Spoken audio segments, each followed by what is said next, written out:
Hello and welcome everyone, whether it's early morning, very early morning for some of you, afternoon or late evening where you are.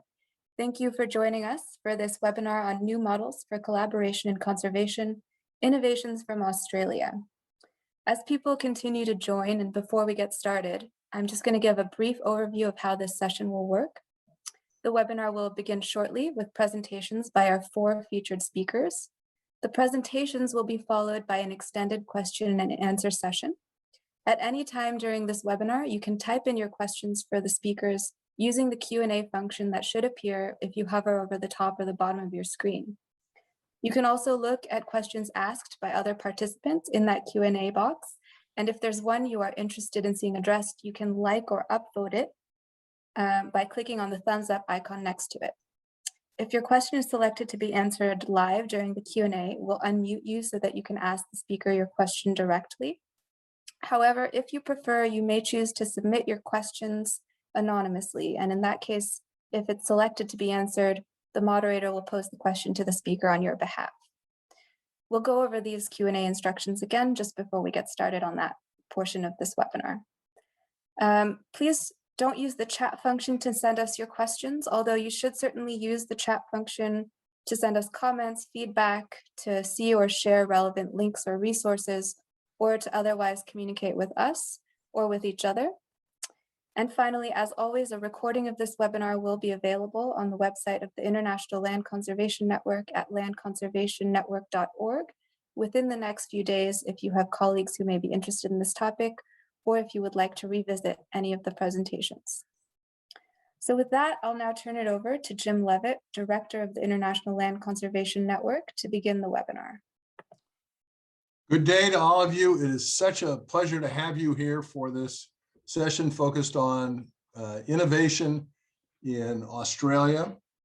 We're very lucky to have Cecilia Rebel be our moderator today. Cecilia is the ILCN regional representative for Australasia and has done a tremendous job.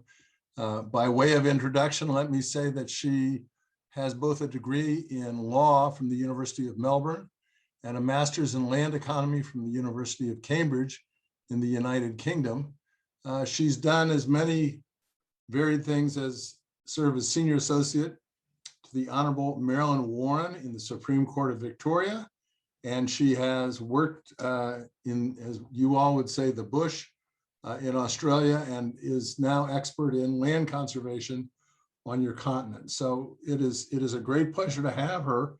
Let me give you all a little bit of context and say that for today's presentation, we have registered, and that means people who will watch live and people who will come later and see the asynchronous version of this dialogue. Something like 165 individuals from more than 30 nations. And I'm just going to quickly go through those nations so our friends in Australia know that people from literally all over the world are paying close attention to what's going on in your country. So we have Australia, Bangladesh, Belgium, Botswana, Brazil, Burundi, Canada, Chile, France, Greece, Hungary, Iceland, Indonesia, Italy, Malawi, Netherlands, New Zealand, Portugal, Romania, Serbia, South Africa, Spain, Switzerland, Tanzania, the United Arab Emirates, Dubai in particular, the United Kingdom, the United States, and Uruguay, to name a partial list. So I'm delighted that you all are here to give the presentation from Australia, and that our friends from literally every continent on Earth, except Antarctica, are here watching today. So Cecilia, the microphone is yours. Thank you, Jim, and thanks from me also to everyone joining us today from really quite literally all corners of the globe. It's such a pleasure and a privilege. Before I begin, I'd like to acknowledge the traditional custodians of the land on which we meet today, wherever that may be, and pay my respects to their elders past, present, and emerging. This session will today look at private land conservation initiatives that have come out of Australia in recent years. We're focused in particular on projects and programs where collaboration including with partners squarely outside the conservation space, has been a defining element. We've chosen this angle because I think, as we all know, increasingly conservation calls on different actors to solve complex problems together. We know, for example, that we need to scale global conservation finance really rapidly. And this can't be achieved with just the usual suspects. We need the cooperation of our finance institutions, the business sector, and our community. We know that management of large landscapes so often relies on and benefits from the cultural knowledge of our first Australians. So how can we engage and empower them to drive conservation efforts? And we know that a substantial proportion of our precious and endangered biodiversity occurs in productive landscapes. We need to find ways to engage the farming sector and support them on a path to better land management. All of these challenges call for collaboration and innovation, and all of these challenges we'll explore today. In some ways, the stories we're bringing you are quite unique to Australia. We're going to be taking you to one of the world's biggest deserts, to our farms and our bush and our beautiful Great Barrier Reef. But in other ways, we hope that the stories we tell might have wider spread application, shedding light on questions like when and where collaboration can boost conservation outcomes and where some of the advantages, limitations, and barriers lie. Before, though, we launch into our case studies, it's with great pleasure that I introduce the incoming CEO to the Australian Land Conservation Alliance, ALCA, Dr. Jody Gunn. Jody has a remarkable depth of expertise in conservation and biodiversity management in government, non-government and academic sectors. Most recently, she had the role of Executive Manager of our national conservation organisation, Bush Heritage Australia. Fun fact, when she was starting out, Jody worked in Tanzania studying human-elephant conflict and found through her research that lunar cycles have an influence on when elephants raid farms. Quite remarkable. Jody's going to be giving us a bird's eye view today of private land conservation in Australia, the role of ALCA in growing the capacity and impact of the sector, and ALCA's vision for the future. Reinforcing Chunni's points at the start, we encourage you as an audience to ask any questions you like via the Q&A function at the bottom of your screen, and we'll be taking these questions after we've heard from our panellists. But for now, over to you, Jody. Thank you, Cecilia, including for reminding me of my earlier work that is also relevant to the conversation today. Coexistence of humans and wildlife was where I started and continues to persist in some and many ways during my current career. So yeah, thanks for that reminder. Next slide, please. It's my job today, firstly, to set the stage and context for our work on private land in Australia, and also to introduce the Australian Land Conservation Alliance, as Cecilia has mentioned, an alliance that has learnt so much from the International Land Conservation Network, a global network that we're all part of on this call today. And I welcome all of you that have joined, thank you. But before I start, I'd like to acknowledge the traditional owners of the land where I'm calling from today, the Wurundjeri people of the Kulin Nation. For over 65,000 years, Australian, Aboriginal and Torres Strait Islander people have lived with these lands, on these lands, and practiced traditional culture and languages and developed a deep connection to country. They're the world's oldest surviving culture, made up of many different and distinct groups, each with their own culture, customs, language, and laws. Next slide. Given the global audience, it's important to frame and highlight elements of the Australian political and social landscape context. I've already started by acknowledging the long-held connection, knowledge, and understanding that Aboriginal and Torres Strait Island people have for this country. And this map on the left there showcases the diversity of clans or language groups that make up our unique First Nations people. During what is referred to as European settlement, Aboriginal and Torres Strait Island people have been significantly dispossessed of their culture and connection to country. Despite these hardships, challenges of which do persist today, their cultures continue to be expressed in dynamic and contemporary ways. They manage this country through law, L-O-R-E, for tens of thousands of years, tended, stewarded, and farmed the land. Under our contemporary law, L-A-W, there remain significant opportunities for Australia to enable greater representation of Aboriginal and Torres Strait Island people in decision-making related to our environment. Since 1900, Australia has been a federation, with a federal parliament making laws for the whole of Australia, 6 state and 2 territory parliaments making laws for those states or territories, and over 500 local councils making local laws for their region or district.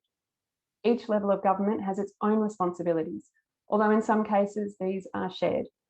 Due to federated structure, strong leadership and participation from all levels of government are required, with high-level protections and standards needed to be set at the federal level. Australia's surface area is more than 7.5 million square kilometres and has a population of more than 25 million people. Next slide.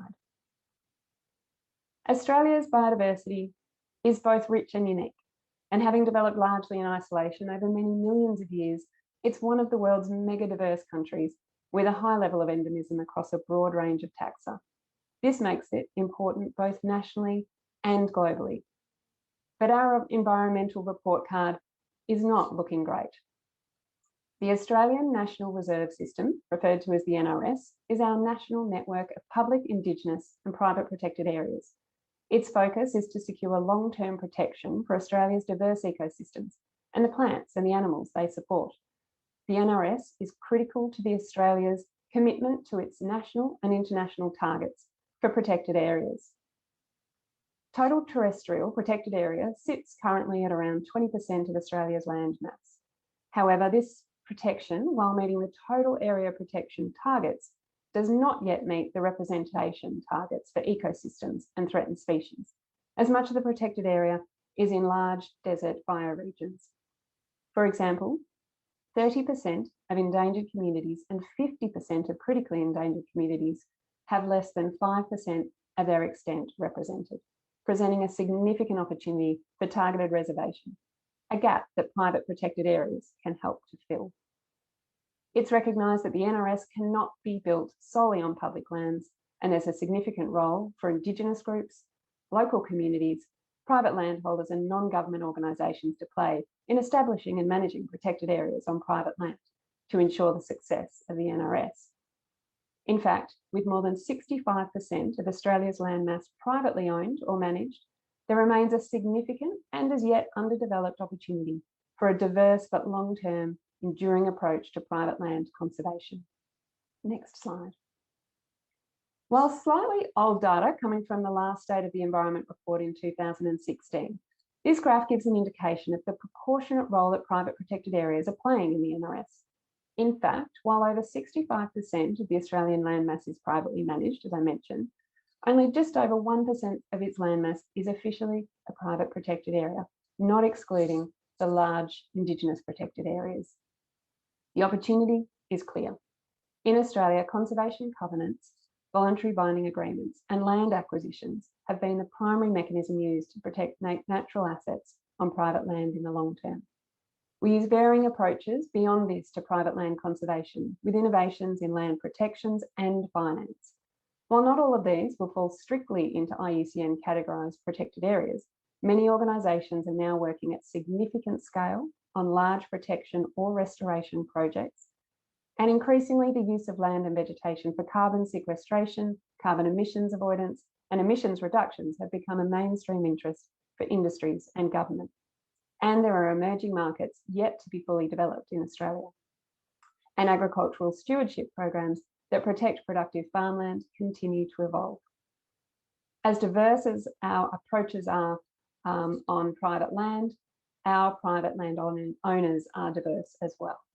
Across Australia, there are around 5,000 conservation covenants. There are more than 14,000 properties registered with Land for Wildlife. Landcare has more than 5,000 groups primarily engaging productive landholders in conservation, and Indigenous protected areas support a significant part of our natural reserve system. While we've seen increased importance attached to private land conservation, demonstrated through various funding programs or enhanced policy settings, opportunities for further enhancements exist. Policy, regulation, and investment into private land conservation are not yet sufficient to unlock the greater potential for the private land sector to contribute to both achieving our national and international biodiversity targets, but further to support healthy and resilient productive landscapes and communities. Next slide. So here's where I'll talk about the Australian Land Conservation Alliance. It was established in 2011 to represent the state-based trusts with objects to deliver permanent protection on private land through the mechanisms of covenants and in perpetuity agreements. In 2018, ALCA expanded to include national conservation organisations that might own and manage land for biodiversity and culture or deliver land restoration functions, primarily on private land. Next slide. Today, ALCA's member organisations support the diverse people, places and practices that contribute to the conservation and health of privately owned and managed land. Our members are apolitical, and together we're taking the lead on some of the most pressing conservation issues.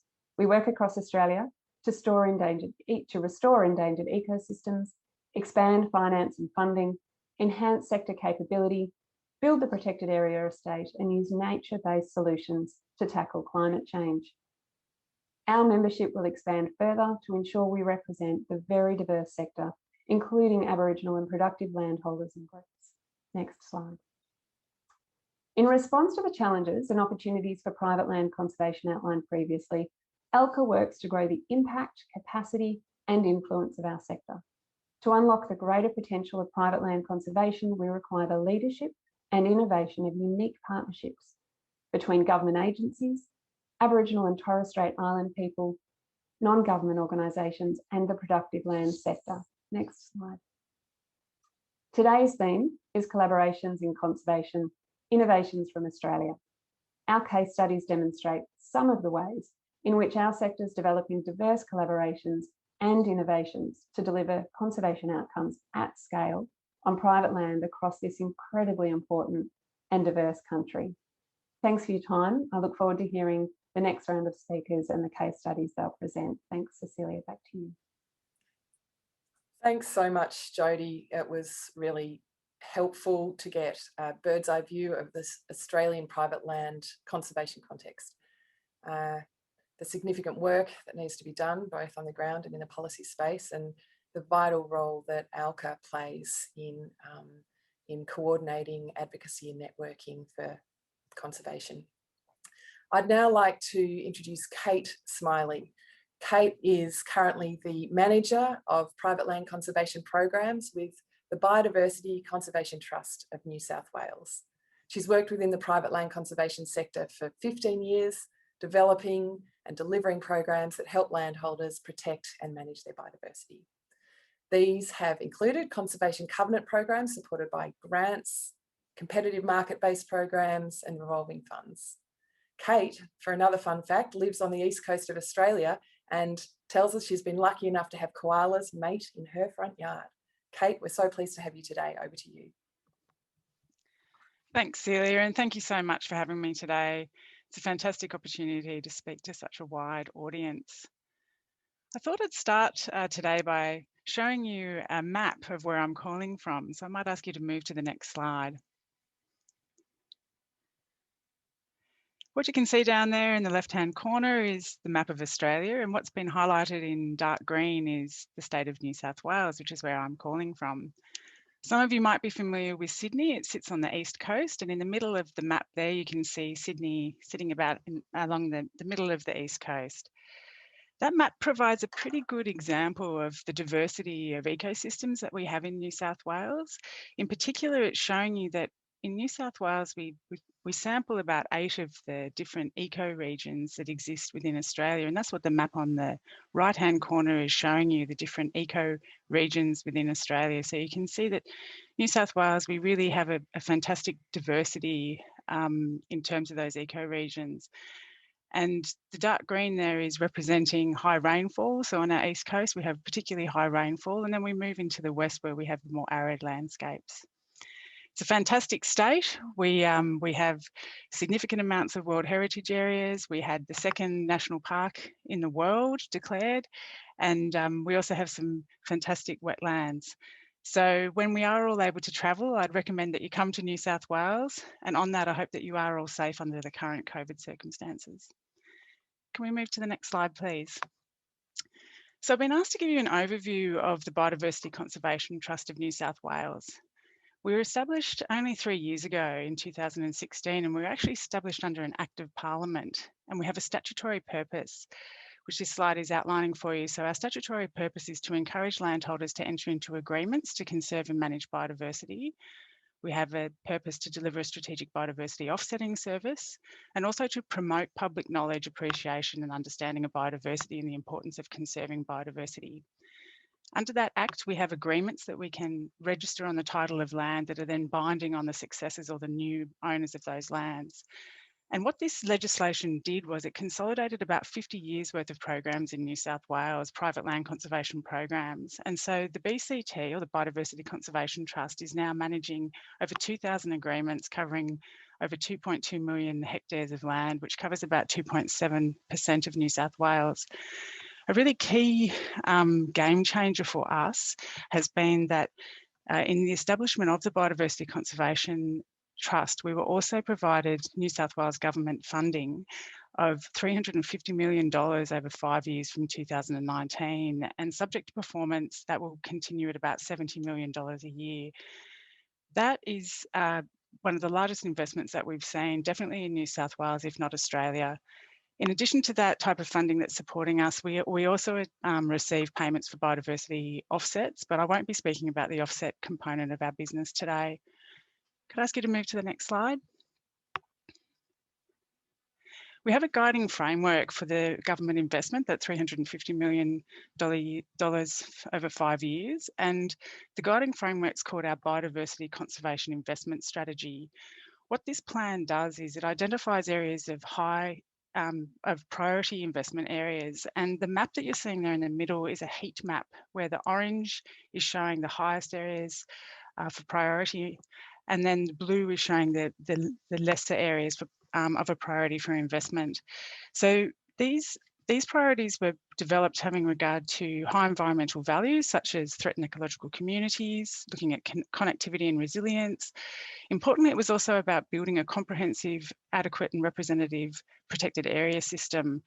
And in doing that, some of the thinking around, or some of the inputs into the prioritisation was the extent to which our regional ecosystems are being progressed to the 17% target of representation in the protected area system.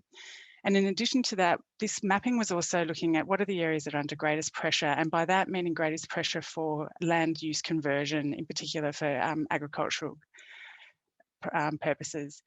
The other thing that the framework does is it identifies priority conservation assets for investment. And again, that's looking at things such as threatened ecological communities, threatened species, important wetlands. In addition to that, it identifies these 5 guiding principles on how the Biodiversity Conservation Trust should design its programs and focus its investment. And it also sets some 5 and 30-year targets around how we're progressing towards building a protected area system, as well as the diversification of participants in our programs. Can we move to the next slide, please? We run 3 programs. Program on the left is called the Conservation Management Program. Under that program, our landholders receive annual conservation management payments for entering into agreements. We also run a Conservation Partners Program and an Offsets Program. Today, I'm just going to focus on the Conservation Management Program. There's plenty of information on our website about the other programs, but today I'll focus on a couple of examples from the Conservation Management Program. Next slide.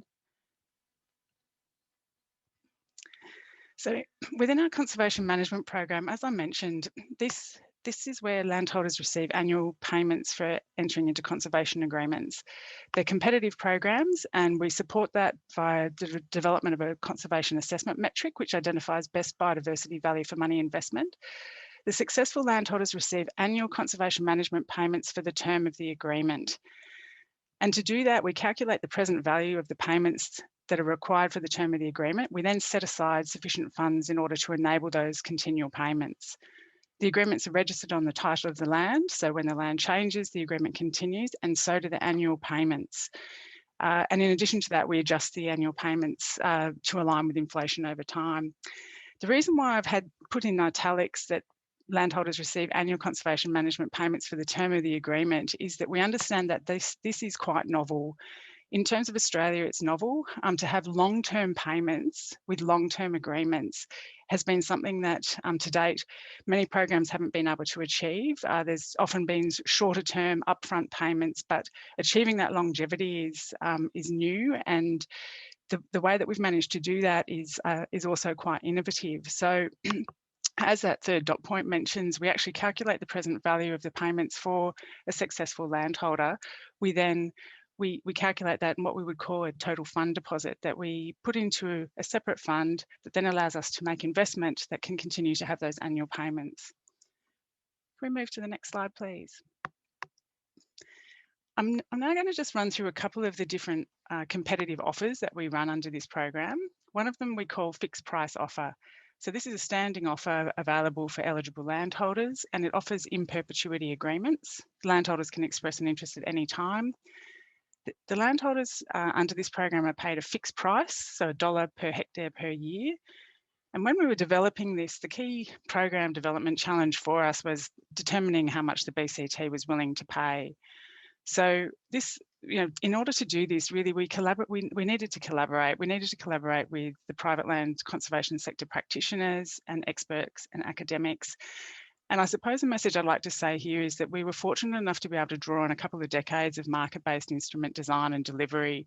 So by moving just outside of New South Wales, but also looking across jurisdictions throughout Australia and drawing that expertise, it allowed us to have some quite sophisticated thinking about how could we take a fixed price offer into the market.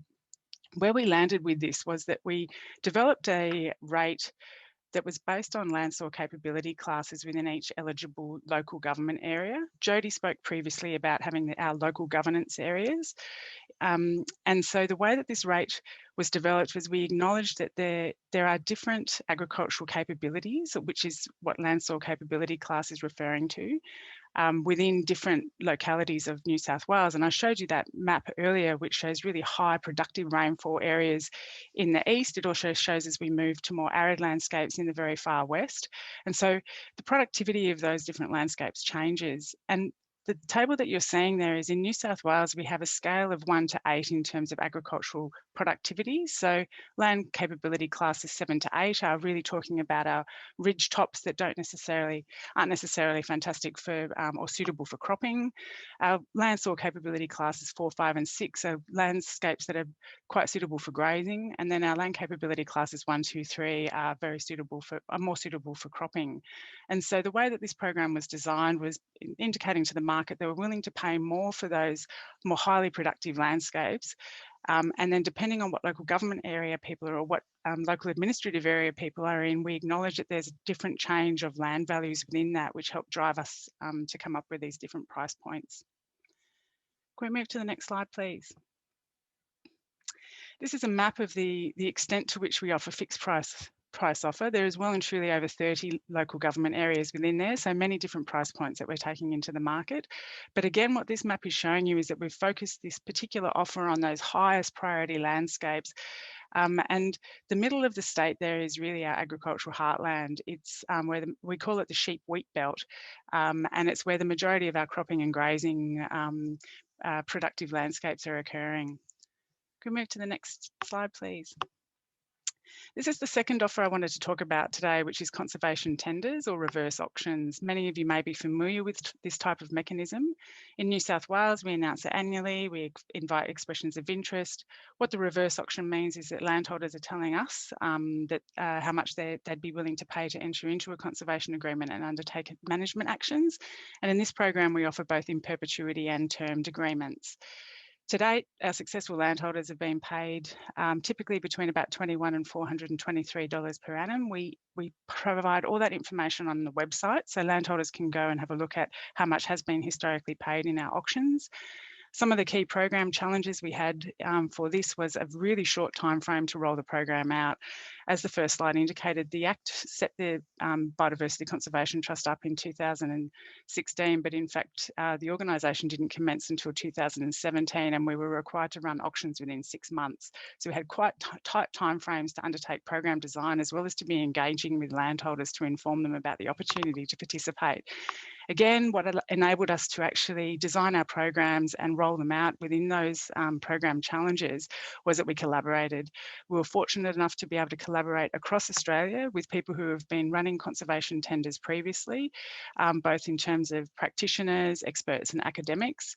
There's been, again, over a decade of conservation tenders or reverse auction experience within Australia that we were able to draw upon, but we were also able to draw upon not just the environmental economics expertise, but the delivery expertise on how do we actually deliver effectively to engage landholders. The other thing that, of course, we need to do is build relationships and partnerships with our key natural resource management agencies and land cares who have a very strong interface with our landholders. Since we started, we've run 11 tenders. We've got an additional 3 in progress at the moment. They've all been really well subscribed with strong retention rate. And I suppose the reason, whilst fixed price offers and tenders may not be new instruments for those who are calling in, I think what is quite new is that for the first time we have policy, legislation and funding circumstances that allow us to design and offer these types of programs to landholders, which achieve long-term outcomes, but they're supported by long-term financial support. In addition to that, we also have structured our organisation so that we can provide long-term extension support or landholder support from staff to landholders. Could we move to the next slide, please? This slide's just showing you some of the outcomes. You can see a bit of an exponential growth in the figure 1. What the dark and the light colour in those tables are showing you is that the majority of our agreements are in perpetuity agreements. About 80% of participants are choosing in perpetuity agreements, and about just under 20% are choosing more termed agreements. Our minimum agreement term is about 15 years. The other reason this is up here is just to show you figure 2, the map in the on the right-hand side of the screen. Those dots, if I could take your mind back to the map, they're really starting to show that we're securing long-term outcomes within our agricultural area of the sheep-wheat belt.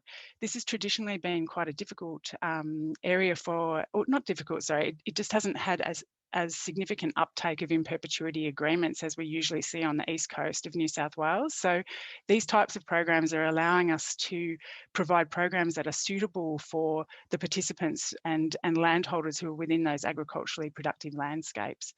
I might move to the next slide. As I mentioned at the beginning, one of the key targets for our organisation is to diversify incomes for participants. And as I've also mentioned, the majority, and you can see from that map, the majority of our investment so far is flowing into those high agricultural productive landscapes. About 2/3 of our investment, as the slide says, is going to farmers. We did undertake a survey initially, which is a couple of years ago, showing that 80% of people participating with us are of the view that the funds that they're providing is diversifying their income. We've just recently undertaken another survey, which is 2 years on, and so those survey results will be out soon. And sorry, there's a bit of a formatting issue on the bottom of that slide, but essentially, well and truly, the majority of the BCT's investment is going into those primary land uses of farming, grazing, and mixed farming. I might move to the next slide. I thought we'd just provide you a slide so that you could hear from one of the landholders, or sorry, a short video to hear from one of the landholders who's participated in our programs.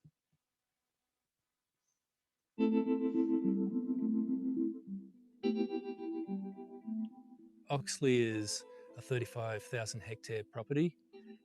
It can run up to 10,000 Angus cattle, and the conservation area is about 1,200 hectares of that.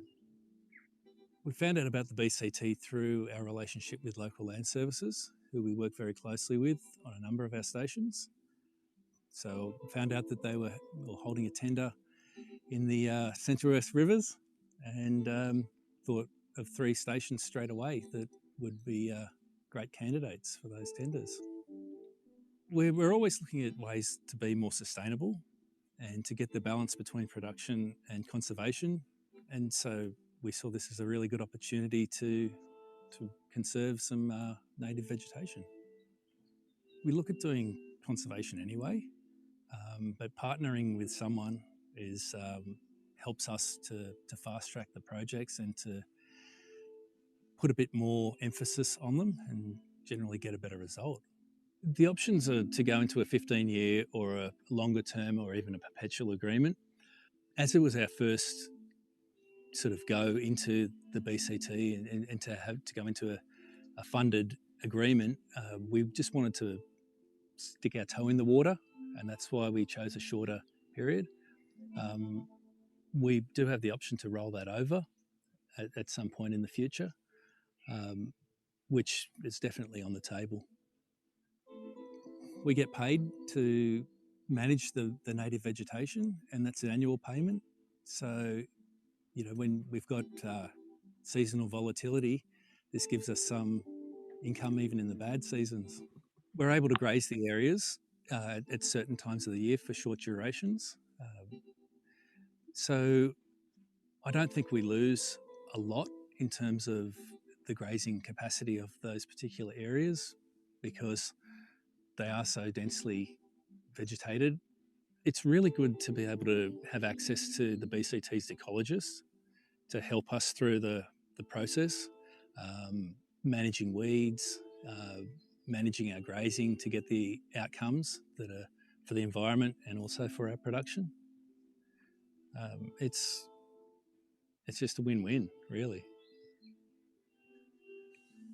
It makes you want to get up and go to work, you know, when you're protecting these areas, when you know that you're contributing to agriculture being part of the solution.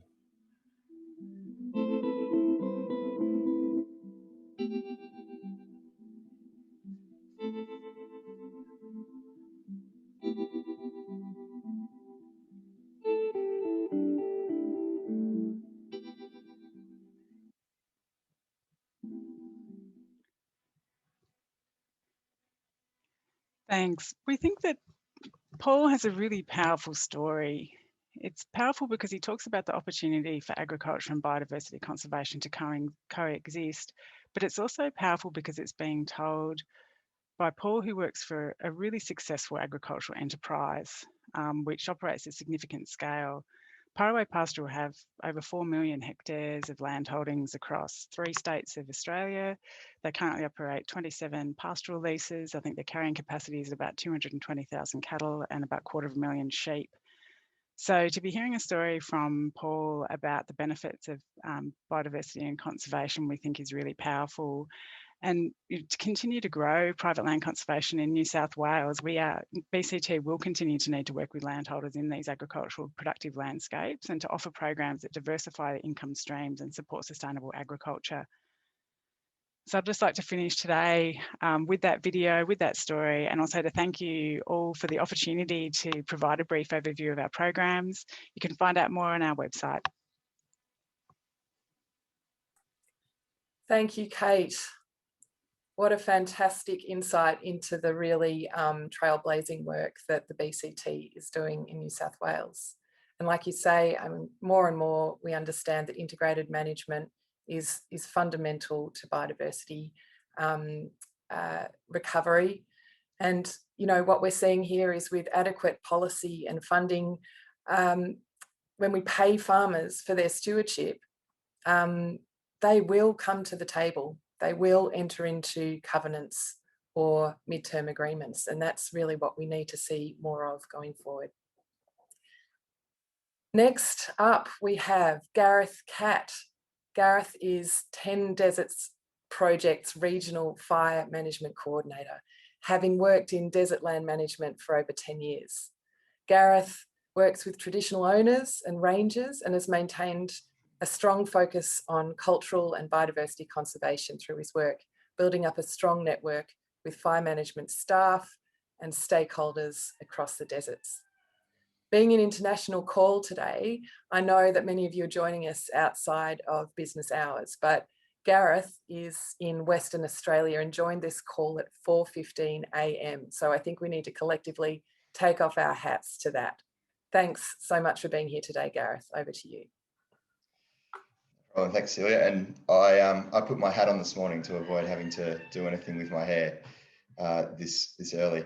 I am coming to you today from Whadjuk country, Noongar country in the west coast of Australia. So Perth is the most isolated capital city in the country, and it is also the most isolated capital city in the world. So a long way from where most of you would be today. I would like to acknowledge the traditional owners of the country that I'm coming to you from, but also the traditional owners and groups that I work with right across the desert. So the project that we work with, if we can go to the next slide, is a large connected landscape. So in this landscape, there are a lot of groups which are very closely linked culturally, and a lot of those language groups are, the family from right across the desert. Now, this area that we work in, that you can see that big blob in the middle of Australia is very different to most of New South Wales, which we've just heard about. Most of this landscape is fairly uninhabited. It's got about 80,000 people across that area. It's about 2.7 million square kilometres. So looking at it yesterday, that we worked out that's about the size of Argentina. And much of this region is made up of protected areas. So that's either indigenous protected areas which have been declared by the traditional owners, or you can see the dark green there is the government-run estate for the various jurisdictions in that area. And apologies for the rooster going off. It is that time of day over here. If we can go to the next slide, that'd be great. As I said, it is a culturally connected area, and one of the key roles of the project that I work on, the 10 Deserts project, is bringing people together. And we do that with the Indigenous Desert Alliance, which is the host organisation that the project will be moving to soon. The IDA is a collaboration, again, like us, of Indigenous land management organisations from right across the country, particularly Western Australia, the Northern Territory, and also South Australia. So 3 very large jurisdictions within the country. The last time we got together, which was pre-COVID, obviously, was the end of 2019, and we hosted a conference at Uluru just after the climb had closed at Uluru, which was a very proud time for the traditional owners of the rock. And we had about 300 people there. So, over 160 Indigenous rangers came together, and that's a big part of what we do, is help to reinforce those cultural connections across a broad landscape. Go to the next slide again. So looking at the project generally, there are a lot of different facets to the project, but being the regional fire management coordinator, I do focus on the fire management and also to a degree climate change and carbon aspects of this project. So I will be talking about fire particularly today, but you can see from this, we've got all of the different Indigenous land management organisations there. We are underwritten by the BHP Foundation. That is our funder, and it's all about collaborations across this very big landscape, both with Indigenous and non-Indigenous organisations that work in this space. We can go to the next slide. So if we're talking about fire in the desert, we really need to talk about people. So the deserts of Australia, particularly the north and west of Australia, are grasslands. So the spinifex dominated grasslands, and they've been shaped over millennia by Indigenous fire practice. To try and explain that really succinctly is quite difficult. It's a complicated practice over time. But using this image is one of the ways that I do like to try and explain Indigenous fire use. So this is a snapshot of the desert from 1953. This is a time when in this part of the country, so Carlamilli, which is in the Great Sandy Desert, people would have still been people were still walking the country, living a traditional lifestyle. In this image, you can see the sand dunes running on a 45-degree angle across the image. Those sand dunes are about 500 metres apart. Inside the dune swales, the interdune swales, you can see some paler patches. So particularly on the right-hand side of the image, you can see a very straight line which crosses several dunes, and a pale patch, which is a fire scar, which is running from the southeast to the northwest of the image. So the predominant winds in this part of the world are southeasterly winds through the winter months, and they do shift around in summer. So you can see that somebody's been walking very carefully and lighting with a fire stick, a jungie, probably in the winter months, and sending that fire up into to the northwest. You can see similar patterns as you look harder at the image. Those grey tones straight lines, small patches. That's an indication of where people have been interacting with the landscape and using fire as they moved. And some of that would be to break up country, to make it easier to walk, for communication, but particularly it would have been for diversifying vegetation. The regrowth that you get post-fire is incredibly rich herbage, fruits, flowers, all sorts of different foliage. That's very important for animals and for people as a food source, but also directly burning the country. And you can see some very small pockmarked fire scars, particularly in the left-hand side of the image. Burning the country, you could expose animal burrows or animals that would be sheltering under spinifex. It's a very dense, prickly grass. So if you're sitting under one of those spinifex clumps and you burnt that away, you expose the animal and then you can hunt that much more easily. Now, a lot of the animals that would have been hunted with this particular technique have now gone extinct in the desert. Australia has the highest rate of mammal extinctions, particularly medium-sized mammals, of anywhere on the planet. And most of those mammal extinctions have occurred in our arid zone. So rather than it being pressure from there being too many people, too much agriculture, too much landscape modification in a direct sense where we've gone in and cleared, the issue in the desert is that people have been removed or have left the landscape for various reasons. And that has meant that this practice that diversified and buffered the landscape against wildfire has broken down. If we go to the next slide, it's quite a dramatic example of how this has occurred. So this is a wildfire that did occur in 2017. It was in the Great Sandy Desert. The top part of the image is the southern side of the Rocky Kimberley region in Western Australia. The bottom 2/3 of the image is the Great Sandy Desert. So this fire, superimposed on that is the outline of Tasmania. That is definitely not where Tasmania is. But Tasmania is about 7 million hectares. It's 6.9 million hectares or so. So that puts it as being about the same size as Ireland or Switzerland. And this fire ended up being 3.8 million hectares in a single burn. To put that into context for the recent fires that we've seen in Australia in 2019-20, the Black Summer fires, the biggest individual fire there, which has been widely quoted as being the largest single ignition fire that Australia's ever seen, was a quarter the size of this one. We've had years where there's been, 2/3 of the desert or more burn in single fire events, over time, multiple fires connecting up. So this is a massive shift in fire dynamics in the arid environment. The deserts of Australia aren't what you think of when you think about deserts, in an international context most of the time. They're not like the Sahara. They're not big rolling bare sand dunes, despite some of the images that you see come out. They're more like vegetated semi-arid grasslands. And so these big fires are being driven by the intervention in traditional practice, but also exacerbated by the impacts of climate change, where we're seeing more punctuated and extreme rainfall events, which drive extreme levels of grass growth. And they're also much more extreme droughts. So if you've got, extreme rain, lots of grass, really extreme dry period, then you end up with these very big fires. So getting in front of these big fires is a part of what we do. And it's the cultural connection that people have to country, which is the real driver for us to work with Indigenous groups, Indigenous land management organisations, get them back out on country and interacting with the landscape in the way that they really want to, and that helps them fulfil their cultural obligations as well. If we can go to the next slide, that'd be great. So I've put together a couple of these slides which just sort of show the demonstration of the difference between burning and fire, because it is counterintuitive for some people to say, we're going to go into this landscape and set fire to it to make sure that it doesn't all burn at once. It just seems a little bit ridiculous. But on the left-hand side, you can see a sand dune, again in the Great Sandy Desert, where there's been multiple fires, and those fires have been carefully applied by people. This is quite close to a roadside, so very easy to access.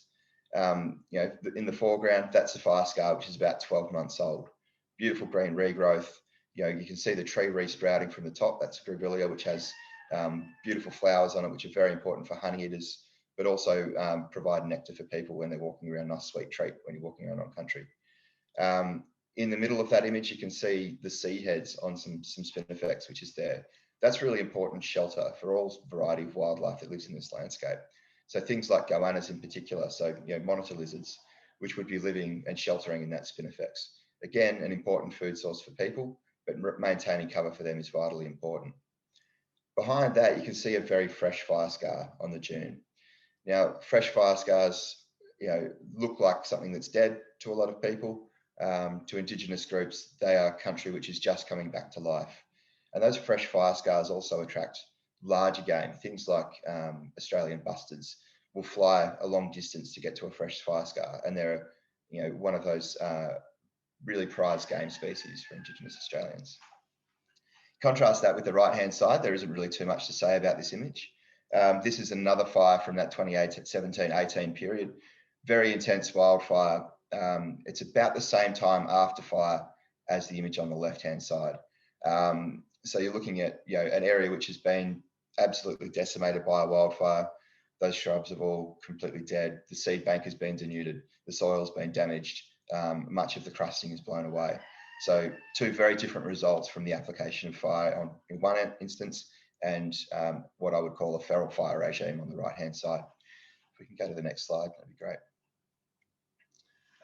Another example of this is in those major features in the landscape. So trees aren't something that people usually associate with desert landscapes, but they are really important for all manner of wildlife. In traditional times, people would have been going and looking for tree hollows to hunt things like possums, harvest native honey, nesting parrots who would have been using these trees. Big shade trees also very important in a very hot landscape to make sure that you've got some cool refuge as you move about country. In modern times, a lot of trees are ending up like the bloodwood stump that you can see there, where they've been impacted by a really severe and intense fire event. Those trees do persist. They resprout, as you can see at the base, but they don't maintain the same habit. So it's the structure of the tree that you lose. And it's that structure which is really important as a feature in the landscape. Contrast that with the coolabah on the right-hand side. That coolabah was in amongst heavy spinifex, and that spinifex was burnt while it was raining.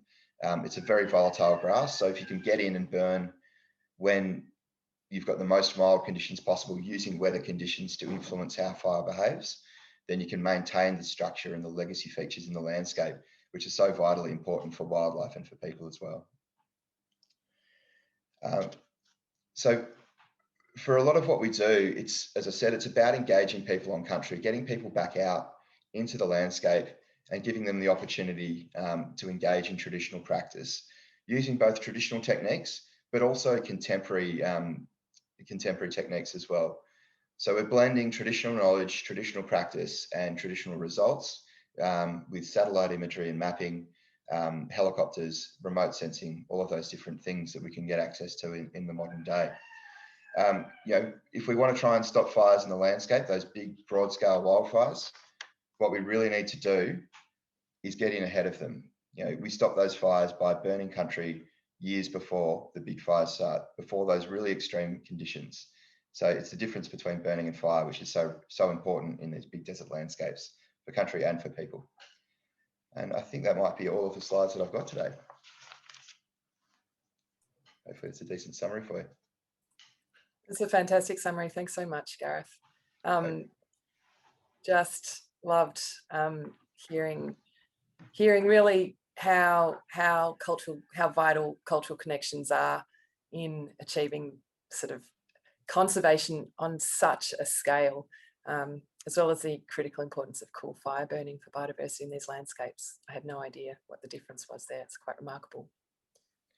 Before I introduce our last speaker, just a very quick reminder and encouragement to all participants today to please pepper us with your questions so that we can have a rich and interesting conversation after the last speaker, who is Brendan Foran, the CEO of Greening Australia.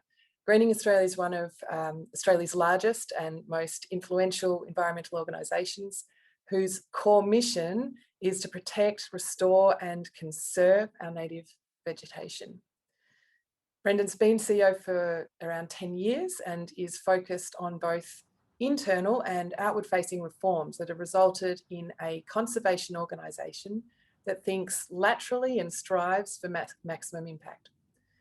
Before his role at Greening Australia, Brendan had senior roles in the aluminium sector, which speaking of collaboration, has given him valuable insights into business management, government relations, and community relations. Thanks very much, Brendan.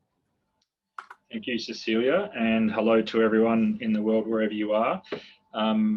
I want to thank you for acknowledging the traditional owners. I'll let you know where I am. I'm on Yorta country, which for those that don't know Australia is northern Victoria, the border of northern Victoria and New South Wales. And I'm looking out on the Murray River, which is one of our largest rivers, our largest river system.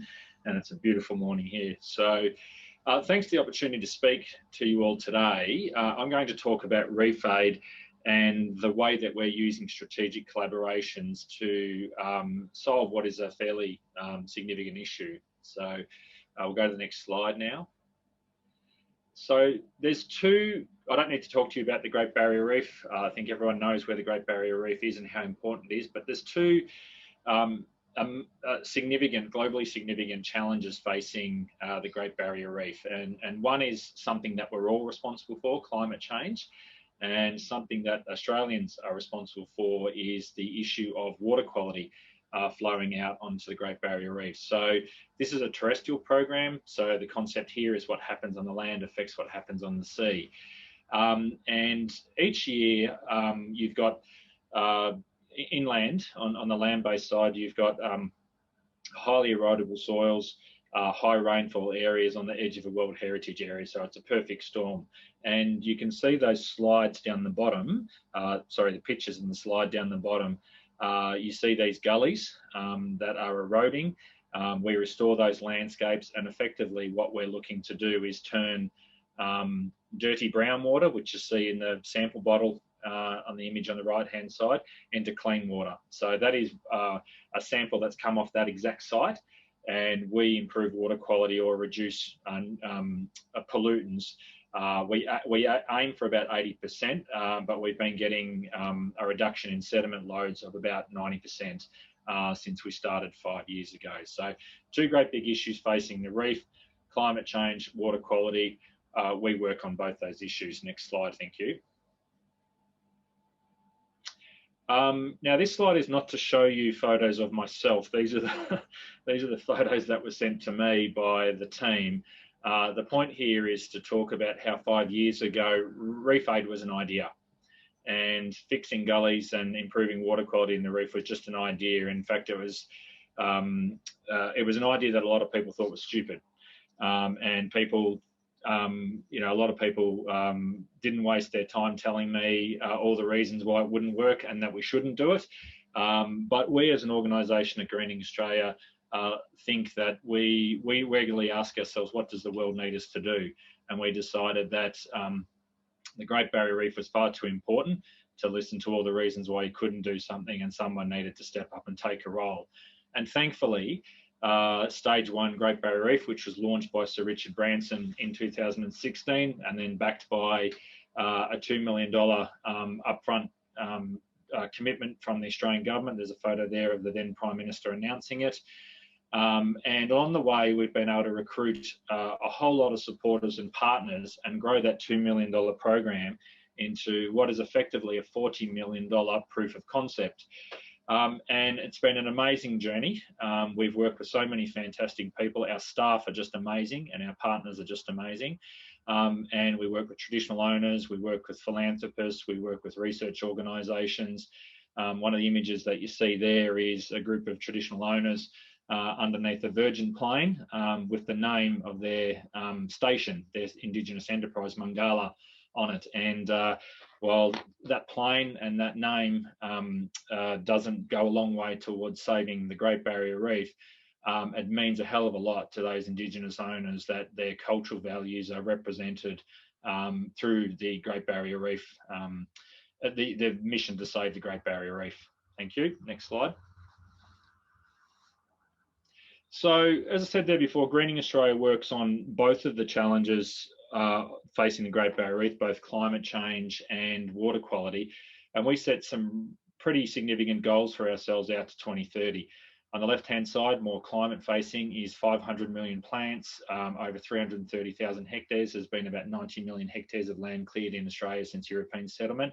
But specifically to the Great Barrier Reef, We've got 2,000 hectares of gullies that we wish to restore, 10,000 hectares of wetlands, 100 indigenous partnerships, 3,000 indigenous trainees, and 400,000 tonnes of sediment stopping from going into the Great Barrier Reef. So I'll just pause there just for one moment and make the point that stage one, proof of concept, mobilising $40 million of activity, but we had to realise that we weren't actually going to change the game until we had a more sustainable long-term funding model. So 5 years in or 4 years in, we started asking ourselves the question, how are we going to scale? How are we going to have real impact? We showed, and you saw those bottles a couple of slides ago, we knew we could fix these gullies, but it was no good if we couldn't replicate that work at scale. So next slide, thank you. So this is the way that Greening Australia or our team looks at problems and solutions. I've just described there before that eroding gullies, both from a river and alluvial point of view, and degraded wetlands was allowing 10 million tonnes of sediment to flow down the Great Barrier Reef catchments actually onto the Great Barrier Reef. And one of the examples that I use there is the Great Barrier Reef is facing the greatest health challenge of its life in climate change or cancer, being climate change, and it's got a permanent dose of the flu. The permanent dose of the flu being dirty water, full of nutrients and pesticide, etc., washing onto the catchment and reducing its overall resilience against climate change.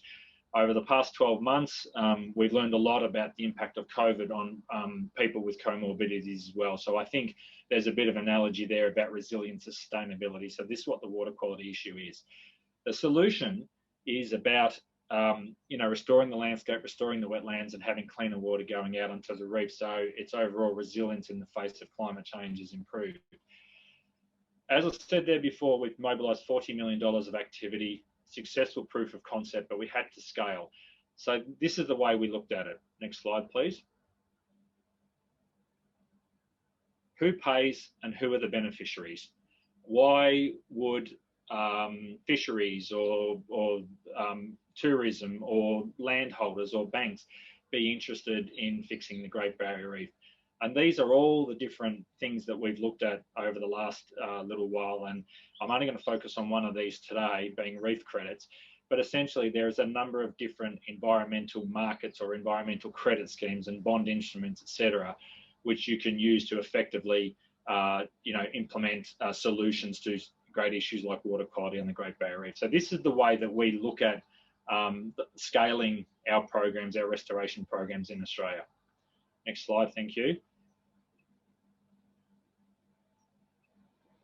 And so we formed a partnership with an organisation called Green Collar. So Green Collar are an environmental markets developer, and they've been very successful in working in the carbon space in Australia. And their CEO and myself effectively realised that if we didn't work together, we'd end up competing together and the environment would be poorer for it. So in some sense, you could see us as competitors with Green Collar, but in this instance, because of the Great Barrier Reef and our desire to really address issues that are as significant as the Great Barrier Reef, we decided to work together through a strategic collaboration. So noting that these slides will be part of the record that goes out to everyone. I won't read off them. People can go back if they want to learn a little bit more about our great friends at Green Collar and ourselves at GA, of course.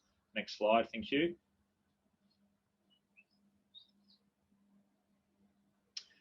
So what is a reef credit? Again, noting that these slides will be out in the record that goes out. People can read through all the detail themselves, so I'll just focus on a couple of things. It is the world's first voluntary reef water quality environmental market, but it's based on world's best practice for water quality markets. It's quantified, verified, and independently audited, which is very important. It's generated from landholders and farmers making changes in land management practices, and the projects meet requirements under peer-reviewed standards and methodologies, so it's robust. Next slide, thank you. So why?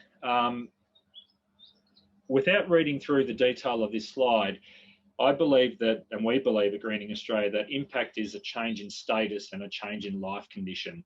And as wonderful as that $40 million of investment has been in the first 5 years of Reef Aid, it's very time bound. It's 1 year, it's 2 years, 3 years. We need 10 plus years to have the type of effect that we want to have on the reef. The environment doesn't work in socio-political and annual timeframes and budgetary cycles and grant cycles. So market-based approaches, in our view, are excellent for achieving that change in status and change in life conditions. So all of our major program areas, we look for some sort of environmental credit or market instrument to achieve true impact. Next slide, thank you. So mapping out, that's a bit hard to read that, to see that image on the left-hand side there, but effectively that's the Queensland coast or the Great Barrier Reef coast. And this is the number of, so this is the market for reef credits effectively. And those blue and brown dots there are the different methodologies which apply. So there's a methodology for DIN, we call it, dissolved inorganic nitrogen. And there's a sediment reduction methodology. And largely speaking, Greening Australia focuses on the sediment reduction methodology, but we'll be increasingly looking at the dissolved inorganic nitrogen methodology as well. Thank you. Next slide. A bit hard to see this one here, but the obvious question from people is, how does it work? So effectively, ourselves and Green Collar partner with farmers and landholders to create projects that are focused on reducing sediment and nutrients. We then design those projects in accordance with the methodologies. The projects are implemented, they're audited, they're then validated and verified. The reef credits are then issued by Eco Markets Australia, and one reef credit is issued based on a kilogram of dissolved DIN, as I said there before, or 538 kilograms of sediment, which is a lot. And then the reef credits are sold to buyers. So for those people who think it's just like a carbon market, yeah, it's just like a carbon market. Next slide, thank you. So this morning at 5 o'clock, not quite as early as Gareth, this is the message that I read from one of the news feeds that I subscribe to. Headline: Barrier Reef is doomed, as up to 99% of coral at risk report finds. The opening paragraph: the Great Barrier Reef is all but doomed, with between 70 and 90% of coral set for destruction unless immediate transformative action is taken to reverse global warming, according to a new report. So I've just spent a fair bit of time stepping you through the what. This is our why. The Great Barrier Reef is important to everyone. And you can see in the left-hand side of the image here, there's 3,000 coral reefs providing a year-round source of food and shelter. There's 1,700 species of fish, 14 coastal ecosystems, one Great Barrier Reef. Even if you don't care about all that stuff, a report by Deloitte Access Economics will tell you that the asset value, the total asset value of the Great Barrier Reef is about $56 billion. It's worth $6.5 billion to the Australian economy each year. It attracts 2 million visitors, maybe not the last year, and produces 64,000 jobs. The reef has a huge impact environmentally, socially, and economically. And for our organisation, we believe that economies, communities, and environments should be connected in ways that benefit them all. So this is our why. What I've taken you through in the last little while is what? This is the why, the Great Barrier Reef. Next slide, thank you. And I wanted to come back to this just to remind you where things start sometimes. It's really exciting at the moment to see all these opportunities that exist with market-based approaches and the increasing belief that we can really take some of these great challenges off with the benefits of all this capital that's flowing into the restoration and conservation sector. But let's not forget the people that are there at the start, the people that are putting voluntary time, making donations, philanthropic gestures, grants, putting their personal names there, you know, the indigenous groups, traditional owners, landholders, etc. That stuff matters just as much when the market emerges as it does right at the very start. So while we're moving towards this bigger profile of activity backed by market-based instruments that can be replicated at scale, in our view, we don't ever forget where we start. And for those out there that are thinking markets are a long way away, this is where it starts. Thank you. Thanks so much, Brendan. Wow, such an important program, and I'm really glad you didn't stop when naysayers said you should. Thank you to all our speakers. We've had such informative and inspiring stories. It's now time to move across to Q&A. We've had some questions coming in, and I might just get started. We've got a couple that have been had extra votes, and they both actually relate to New South Wales Biodiversity Conservation Trust Stewardship Program. So, Kate, I hope you're ready. We have one from an anonymous questioner. How effective has the tender program been in increasing biodiversity since it began? And another from a named questioner, Scylla, but I might ask it anyway, and you can follow up, Scylla, if you've got any additional questions. Not clear on how funds are being raised to compensate private landowners for conservation measures at BCT. Are they coming from state funds? Great. The second question is probably quite easy to answer. So yes, at the moment they are coming from state funds. So the $350 million that the BCT has over 5 years is coming from state funds. What's unique is that our model allows us to use those state funds, but actually invest them in a fund that is outside the usual government cycles. So when we invest those funds, we're then able to make those payments over the long term and the funds are secure. In terms of the first question on how we're going for biodiversity, I can give you, what I could say is that from our point of view, it's been really successful. Over 3 years, just within those tender and fixed price offer programs, we've secured, it's about 25,000 hectares under in perpetuity agreements and about 15,000 hectares under termed agreements. And I think all up under that program, there's about, so just bear with me, about 130 agreements in total. So that sort of shows you that, yes, we are protecting existing biodiversity. Most of our investments going into areas that have threatened ecological communities or those high biodiversity values. In terms of what does that mean over the long term, obviously protection is not everything. So providing that protection, we can give you the numbers. I can inform you that we've protected over 25 samples of threatened ecological communities. But what's important is that we also have a monitoring program in place that will allow us over time to see, well, what biodiversity improvements are we seeing? And is the investment, these annual conservation management payments, actually seeing a maintaining or improving of those biodiversity values over time?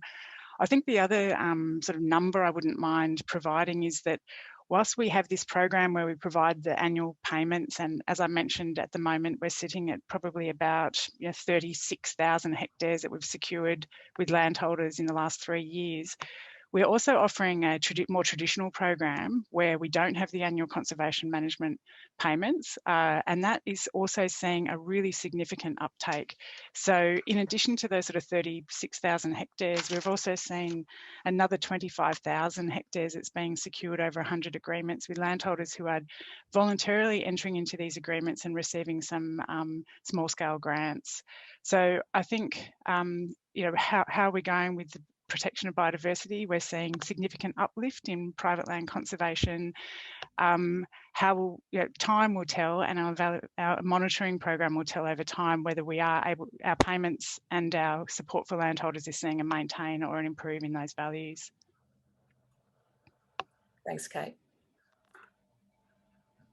Steve Brown, you asked a really interesting question of Jody. Are you interested in asking that directly? Yes, I am happy to do that. Thank you very much to all the speakers. That was fantastic to hear. And I'm speaking from Ngunnawal country in New South Wales. I'm not sure if you're all aware, or the other listeners are aware, but ICMOS, the International Council on Monuments and Sites, and IUCN signed a memorandum of understanding to better integrate nature and culture in their respective work. That was signed in May 2020. And I guess in Australia, we're constantly faced by this issue of the ways in which legislation, administration and work separates the work of nature conservation and cultural heritage conservation. So I was just questioning sort of the way, and particularly the other point I'd make around that is that there's significant kind of impacts on Indigenous people by this kind of put this overlay, this colonial overlay onto their kind of traditions and cultures. So I just think it's really a kind of question to Jody and others around the use of phrases like nature-based conservation, which IUCN uses widely, and ICOMOS uses people-centred approaches widely, that we continue to perpetuate this separation. And I just wonder, given that you've all talked so much about the natural environment and particularly Indigenous people, but also private landholders so much, how we can kind of frame our language to better integrate these different sort of areas. So thank you very much. Thanks, Steve. That's a really great question, and I'm happy for anyone else on the panel to jump in after and share their thoughts. I think it's a really important question. One of the biggest things that I think we can do is to increase and enhance the way that people value nature and culture. And there are one of the things that ELCA is trying to look at and do is increase that value. A big piece of work will be to look at the way, as a sector, we communicate about nature, we communicate about culture. I think what you reflected on there is your observation of some of the presentations, and you can see in all of those presentations that people and their stories were very much a central focus of each of those presentations. And we will value nature and culture for so many different reasons. You know, whether it's the financial reasons, the cultural reasons, the health reasons. And I think if we can bring all of those stories together, we've got a greater opportunity to enhance and motivate people's value for nature. And by doing so, we get, you know, greater and improved policy, regulatory frameworks, and others that follow on from that. So I think that's a really important point. I think, you know, as you saw, the diversity of presentations today reflects the different ways that we see nature and culture, and there is a really great opportunity to bring that narrative closer together, and ELCA is going to be working on that in the coming time ahead. Thanks, Jody. Does anyone else on the panel have any comments? Or otherwise, we'll move to I think Gail. Gareth's just gone on off mute there, I think. Apologies, Gareth. Yeah, unless you want to move it along. But Steve, I think it's a really good question. I think words are really important with that, and how you frame things is really important. For us and the work that we do, framing it with actions is probably more important, and looking for that commonality and the threads that you can find that bring people and nature together. And particularly in a desert landscape, it's very difficult to separate them out. If you go to an area that, you know, a scientist might go, oh, hi, biodiversity conservation, we've got threatened species and endemism and all these things going on here, this is great.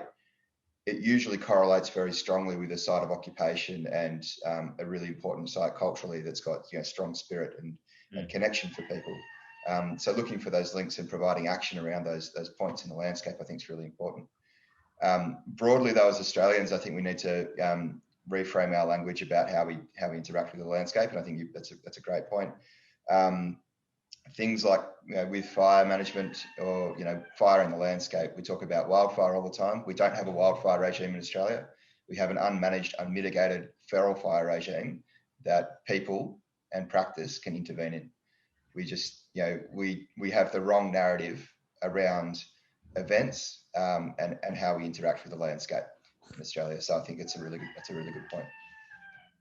Sorry for the rooster again. Let's keep you on the line, Gareth. Thanks for that. We have a question to you from Gail Foster. Gail, would you like to join us and ask Gareth directly? Yeah, sure, that's grand, thanks. So I'm in Scotland at the moment, and it's just coming up for 11 o'clock at night. So my day's just ending, thankfully. You were talking about the different fire processes that you were using in your desert areas. Is that similar to the kind of muir burn code that we use here for a lot of the moorland and heather works? I'm not super familiar with burning in Scottish moorland. Sorry. It's a kind of practice that a lot of the farmers, landowners and gillies and that do to kind of regenerate heather and change the upland habitat, so you get a lot of different varieties of habitat species, and it provides different cover, different forage, and also creates fire breaks, and you don't all have the whole hill going up. Yep, exactly the same sort of a concept where you're trying to buffer the landscape through applied fire and diversify it. So, spinifex is this. It behaves very much like a shrub. So, like the heather, it accumulates over time, and it tends to senesce or die out in the middle, and continues to grow and then becomes connected over time. So, if you can diversify the spinifex grasslands, which with fire, if you leave them alone, they just become 100% spinifex dominated. If you get in and break them up with small, carefully applied fires, then you do get that regrowth and diversity, and it's much harder for a large-scale fire to spread, establish and spread. So, yeah, very similar concept. All right, thanks very much. Thank you, Gail. Doug, we have a question back to BCT. Would you like to ask that directly of Kate? Sure. Actually, I think Kate may have read it because she kind of answered it in her response previously. So it was basically just, asking whether they had any experience with people shying away from unpaid voluntary conservation as a result of these market programs. And I think that she said earlier, actually, it was sort of a rising tide lifting all boats kind of thing, where the awareness of this actually creates more voluntary conservation. So, yeah, no, thanks for that, Doug. You're quite right. Thank you, yeah. Kate, for weaving that in so neatly. Okay, what about Christina? Christina, this question can probably either go to Jody or to Brendan.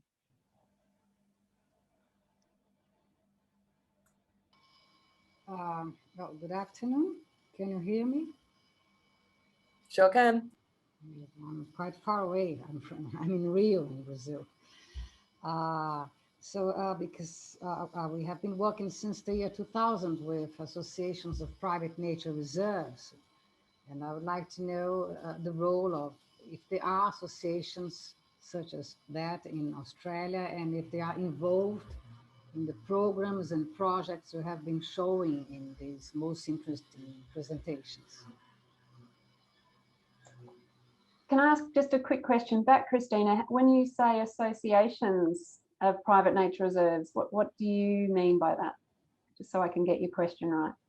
Yes, the associations, they gather landowners who have what we call RPPN, which is the official private nature reserve in Brazil. So they join together, and we organize events, we develop projects. We have the most different kinds of landowners. We have small ones, and we have big companies.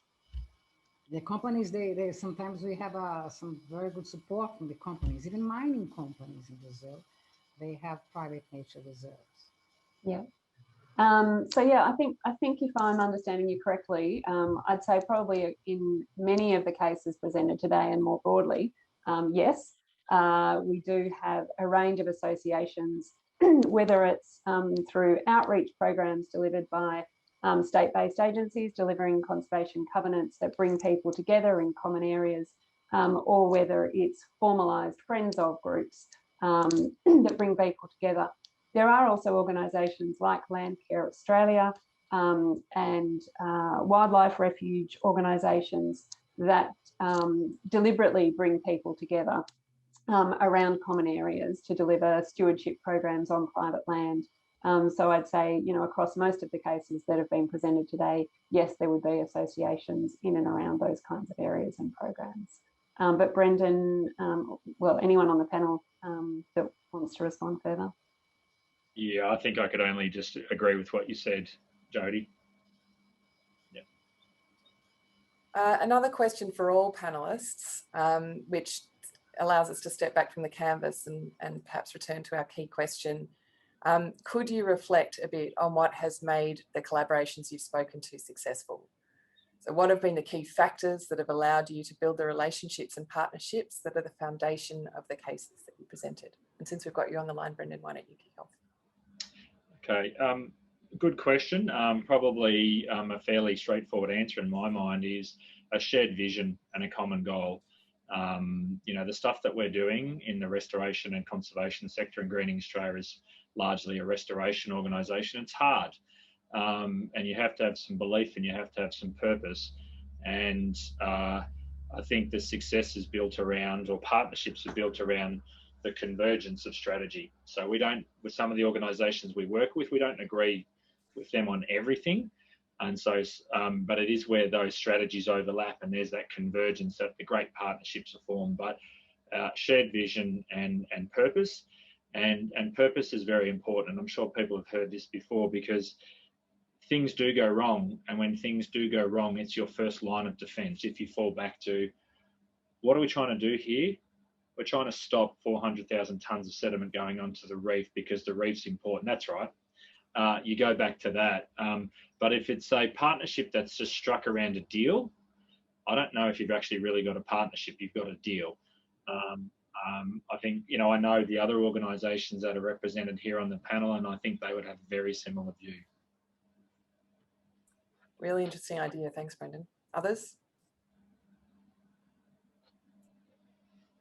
I think Brendan's covered that really well. Looking for commonalities is you know, really the way that we get things done. You know, if you've got a cultural driver for something, and you know, a fire mitigation, you know, very contemporary driver, looking for the commonality between those things and finding a shared way of achieving the outcome that you're looking for is really important. And respecting that other people are approaching things from different angles and have different views, but that there is commonality that you can find, and focusing on that's really important. But also, I definitely support what's been said before, and I think the value of relationships, and so in particular sectorial relationships. So, you know, establishing and building on the Australian Land Conservation Alliance allows us within our sector to be building those relationships so that we can collaborate with the growing body of knowledge, but also building those relationships with other organisations that are working with landholders, so that where we do have the common purpose, we can work together to be engaging landholders, to be, you know, to be contributing towards the need for us to be growing our private land conservation network and biodiversity conservation. I'd also, while I've got the mic, I've just realised I've been remiss to inform you all where I'm calling from today, and I do want to pay my respect to the traditional owners from where I'm calling, which is Bundjalung Nation. So I'm up in the subtropical area of New South Wales, so please excuse me for not having acknowledged that earlier. Thanks, Kate. I think we probably only got time for one more question, and it's another big picture one that's come from Jim. Jim, would you like to ask that question, and then perhaps you can close today's session? Sure. So there's a lot of attention to the idea that we can all band together around the world and protect 30% of the surface of the earth by the year 2030. And I myself don't know if we can do that on a global basis. Possible, but is that a goal that is within reach of Australia in the next 10 years? Yep. Yes. And that's a very concise answer, Brendan. Thank you. Yep. Is 50 by 50 beyond that? Look, I'm speaking as myself here, not on behalf of everyone else here. Yeah. But you know, one of the things that we've got an advantage in Australia is we've got economies of scale, and some of our land use is not compatible for agriculture. It's not compatible for other sorts of resource enterprises. I mean, we're a big sandpit in some parts of the country with our mining activity, but we have got some genuine economies of scale here in terms of land, natural resources, you know, low levels of competition, where our population is 25 million and it's largely centred around 5 or 6 cities. God, we've got more things going in. We're a developed nation. With a strong economy. God, if we can't do it, who can?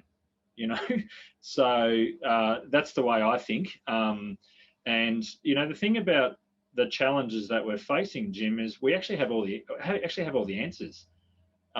It's about actually creating the transactions and the arrangements and the partnerships to do it. So everything you've heard from the fellow panelists today is about all the things we know and all the solutions that we already have. We're not trying to land a man on Mars. We're not trying to do that. We're trying to roll out and scale up things we already know how to do. Mother Nature just needs a bit of help every now and then, and you get her started, and she's pretty good once you stop messing around with her. So my answer is yes. Yep. Well, I think unless anyone wants to add to that, I want to tell you that Australia's can-do attitude has certainly come through in this webinar. You all have been terrifically informative, very interesting to listen to. You give us a lot of optimism, and it's great to have Gareth and you, a person who is just about as far away on the globe as a person can be from me right now, who I feel like is a friend and ally, and that somebody I know who's engaged in the same effort to make progress that we are here. So thank you, Brendan, Gareth, Kate, Jody, and Cecilia for putting on such a great webinar.